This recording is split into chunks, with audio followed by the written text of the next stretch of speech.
the last class we covered the other types of entrepreneurs on various bases.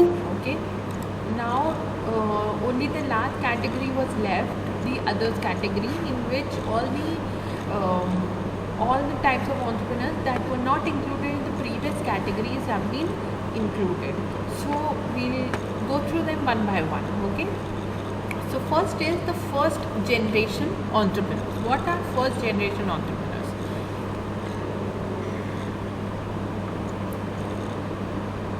So this category consists of those entrepreneurs whose parents or family had not been into business and was into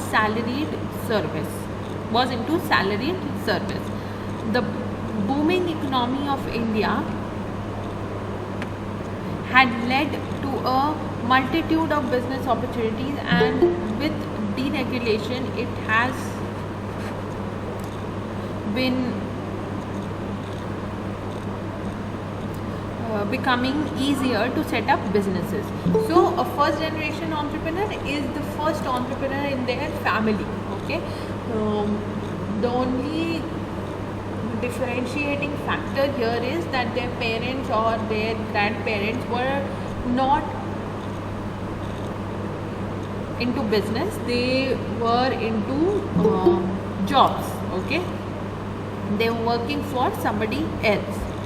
The next type is modern entrepreneur. The modern entrepreneur is one who undertakes those businesses which go well along with changing scenarios in the market and suit the current marketing needs. So,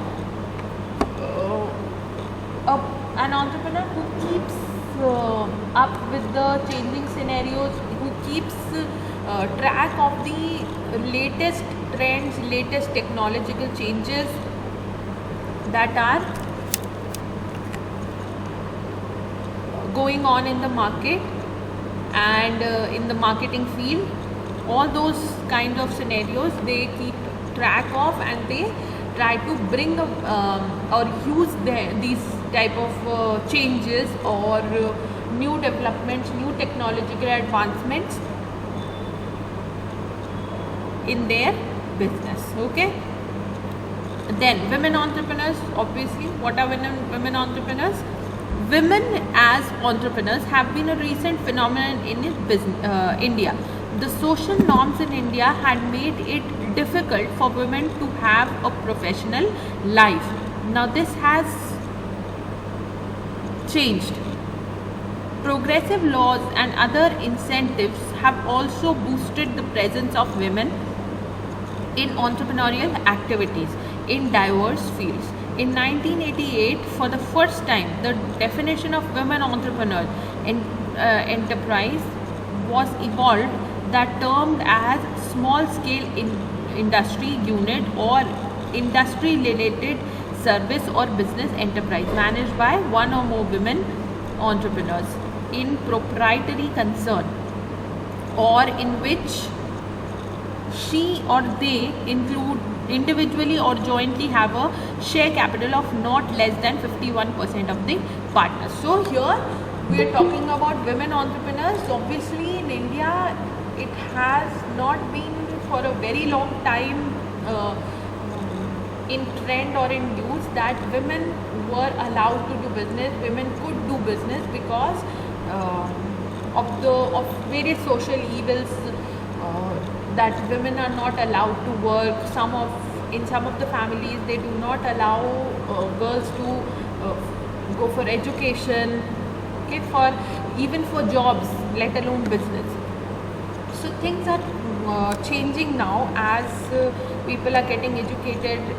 Anybody who is not educated will not understand the importance of education, the importance of freedom, the importance of individuality.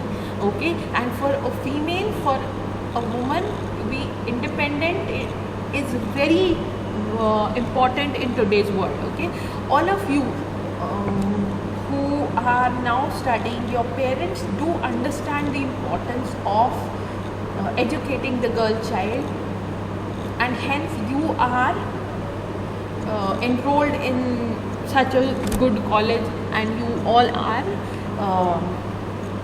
studying. A lot of parents do not let the girls study. Maximum they'll allow them to study till class 12 and then they'll get married. So that does not allow them to have their individual identity. They do not allow them to have an independent existence in the world. Okay, so women entrepreneurs have developed recently, and the only differentiating factor here is that women entrepreneur or women enterprise is you can identify by if more than 51% or more than 51% shares of the company or ownership of the company is in the hand of a woman or women. Okay, then nascent entrepreneur. A nascent entrepreneur is an individual who is in the process of starting a new business. Now nascent means alone. Okay, the word nascent is a science term where a single molecule of any substance, for example oxygen, we write, for oxygen we write O2, right? But in case if it is only one molecule of oxygen, it is not O2, it's only O1, that will be called nascent oxygen. Okay, so nascent means single or alone. So he or she if they are trying to set up a new business all alone by themselves individually, they are known as nascent entrepreneurs. Habitual entrepreneur. Now these are very simple terms, so I'm just quickly going through them. Okay. Habitual entrepreneur is an individual who has prior business ownership experience. The nascent entrepreneur can either be a novice or a habitual entrepreneur. Okay, so habitual entrepreneur means being an entrepreneur by habit. They are in a habit to establish entrepreneur enterprises or be entrepreneurs.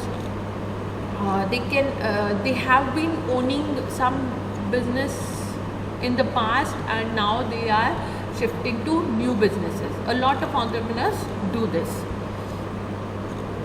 Then lifestyle entrepreneurs.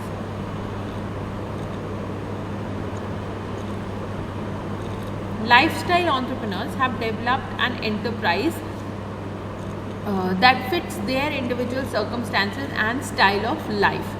Their basic intention is to earn an income